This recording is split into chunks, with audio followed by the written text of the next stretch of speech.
Alright, what's up guys? Today we're going to be casing out a window. So we already got the jamb in. So all I do, my first step is I'm going to come to my top and I'm just going to measure inside to inside. We got 58.5 inches inside to inside. And so I automatically just add on a 1/2 inch and do about a 1/4 inch reveal. The back of your pencil is actually about a 1/4 inch. It's a little more like 5/16, but you can hold it up for a mark if you want to mark and take an exact measurement. Just where your corner should sit once you get it cut. So we'll go cut a piece at 59 inches from short end to short end with 45s on the side. You're right back. All right. So now from inside to inside, I have a 59-inch piece. And we're going to use a 23 gauge nailer, also known as a micro nailer, to nail into the jamb, not into the actual header or your trimmer over here, just the jamb. I'm going to hold my board up about the same distance of my pencil mark. And if you made a pencil mark, just line it up.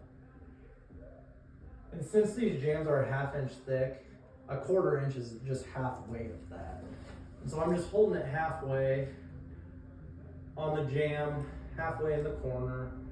And I'm gonna fire just 2 micro nails right into the corner. Then all I do is I'm gonna go right down to my other side and just make sure that that short edge of your 45-degree angle lines up exactly center of the other jamb. And if you want a smaller reveal, obviously it won't be center anymore. You can do a 1/4 inch reveal, an 1/8 inch reveal, 3/16, whatever fits your fancy there. But then all you do is you're just going to come across the top and you want to keep that the same. So just start at the side you started nailing. You nail right on the side with a micro nailer. I used to use an 18 gauge, but it tends to blow out MDF. And this is just MDF, so. And these are easier to finish. Come across the top, get it all nailed in here. And you will have to pull your end up and down. Just depends on how your jamb sits. And this also actually straightens out your front of your jamb. You know, in the previous video, I told you you're just looking at the back window to put in a square jamb. Now, the front edge of your jamb, if it had a little wrinkle in it or something, it's actually going to straighten up because you're nailing a piece of wood just right onto it. So now, all I do my top first, and then I always just drop down my 2 sides. To get that measurement, again, I just come halfway to my jamb. I make a little mark.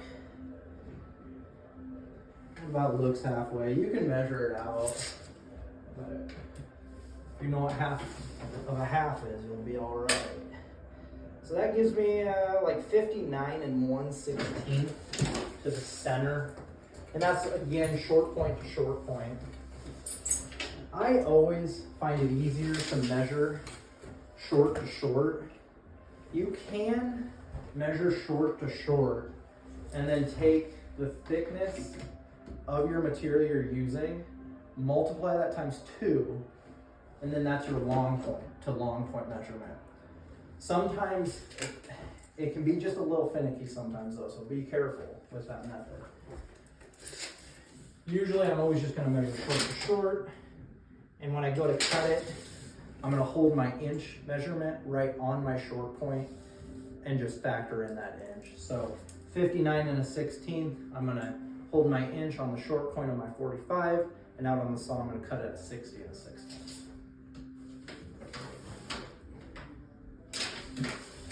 I'll be right back. Alrighty guys, we're back. I should have said before I left, when you take this measurement, it should be the exact same on the other side because we built a square box or rectangle or whatever, but your 2 legs should be the same. So I got 2 of them, 60 1/16, 59 1/16, excuse me. So now what I do is I'm going to take that 23 gauge nailer and I'm looking at my inside corner first. I line that up perfectly. And again, I just take that 23 gauge nailer, fire a few into it, 2 or 3, and then you kind of see how it's hanging now just by this point.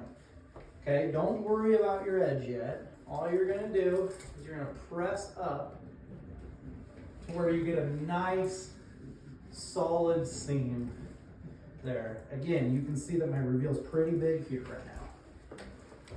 Take your 23 gauge nailer, and you're gonna fire 4 or 5 of them just into that 45-degree corner, okay? Then, within 3 inches of your top, you're just gonna start working down and firing these micros in and bending, kind of putting pressure on the casing and slowly bringing it back without increasing that. You're just kind of cheating it over. And you might have a couple misfires here and there. It's not a big deal. Once you put Bondo on it or caulk and you paint it, you'll never see it.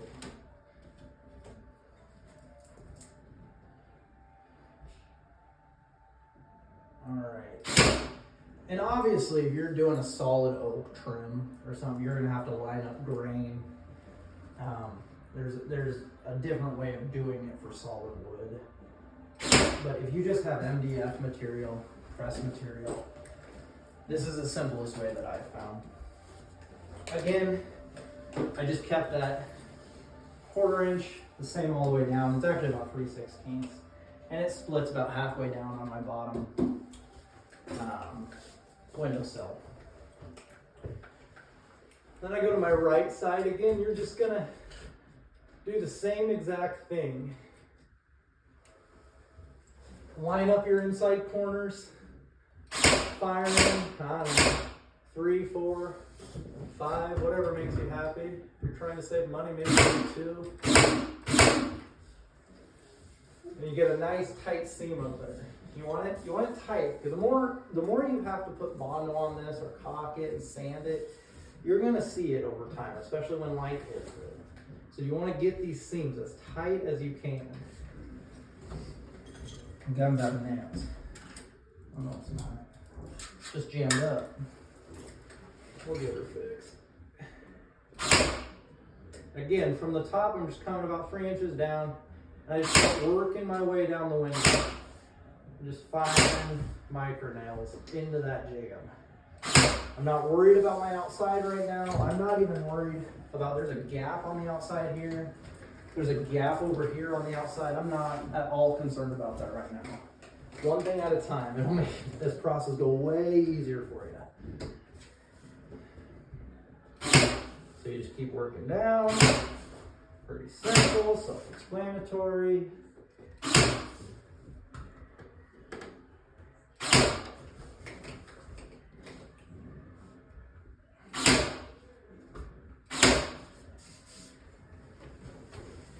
All right, so now I got a nice clean edge on 3 sides. They're all the same, and I got nice 45s in both my corners that can definitely be finished. Now, what I do is I do an outside to outside measurement, just because you're on the bottom now, you have both legs coming down. If everything's square and you're sitting on the center of each windowsill here, you can just pull from one long point to the other and gives you right about 66 inches. So if you do the math, you do 3.5 plus 3.5 is 7. 7 plus 59 and a 16th is about 66 inches. That's how that math works, I guess. So I'm gonna go cut my bottom piece and we'll be right back. All right, so long point to long point, we're 66 inches. Short point to short point, we're about 59 inches. I know these were 59 and a 16th. That 16th could show up here. Again, this is just my way of casing out a window. I've seen many times where you'll start actually on your sides, and then you'll do your bottom and then your top, or vice versa. There's a million ways to skin a cat. Just whatever works best for you. And I found this just to be the easiest, most consistent way. It keeps all your windows in your rooms all the same. You just choose one measurement, choose a reveal. I usually do a 1/4 inch, 3/16, a simple number. Something that's gonna be easy to multiply and subtract. Again, I just come into my corner. I fire 4. I guess I don't know how many I fired there. A few. And again, you just come across your bottom. As you see, my micro nailer bumped out a little bit there, so we'll have to cut it off. Use a little nail set. Not a big deal.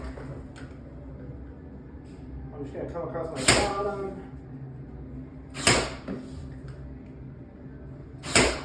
Get it all about perfect, and if you do this correctly, by the time you get to the other side,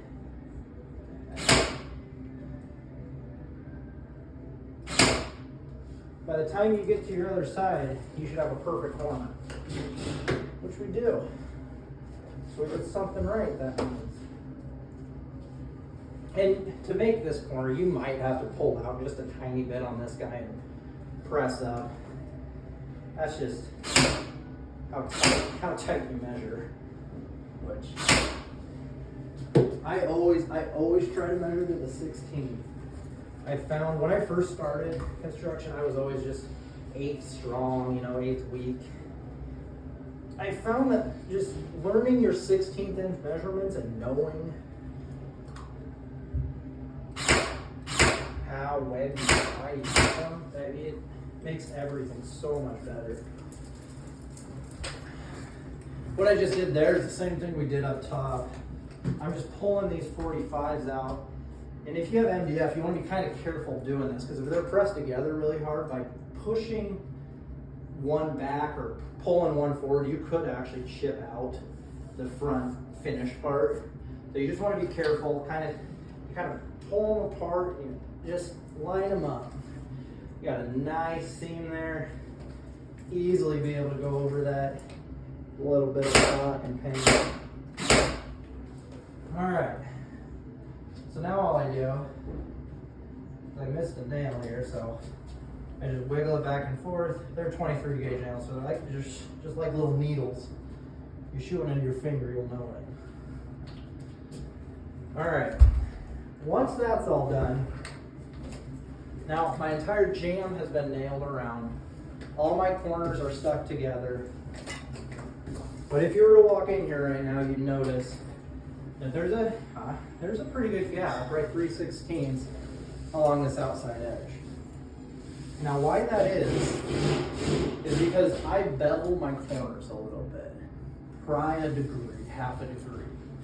I bevel them just a little bit because I don't want the back of my casing to touch it with the front. That's usually what creates your seam lines, and it just makes it not look as good as it could. So now going around the outside, I'm using an 18 gauge nailer, 3-inch nail.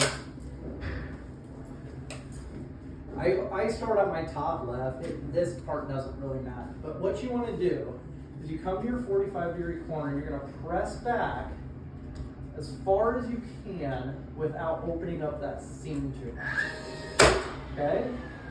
It can open up a little bit, but that's not.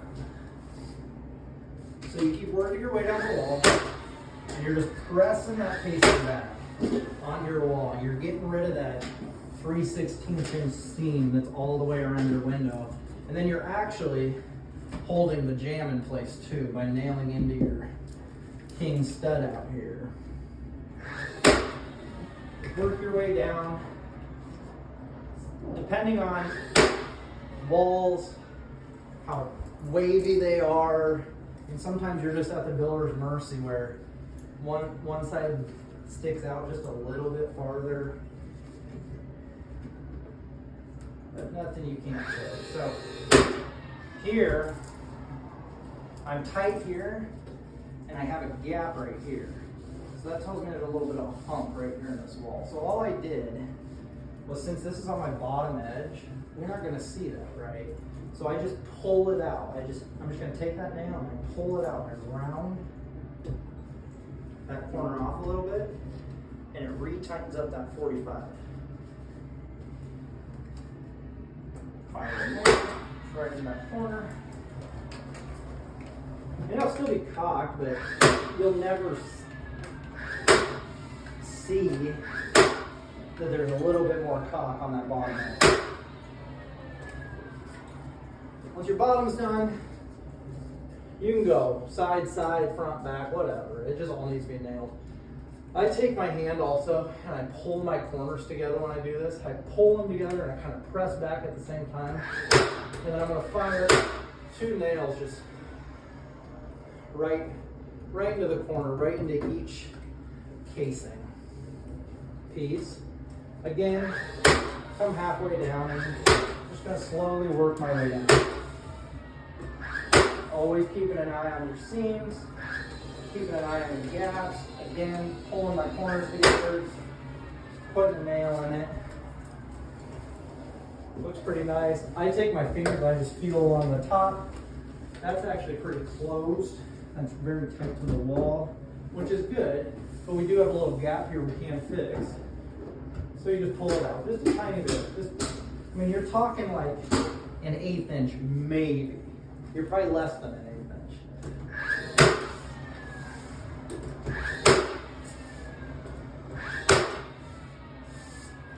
Just want to fire 2 or 3 nails into it, just enough to hold it.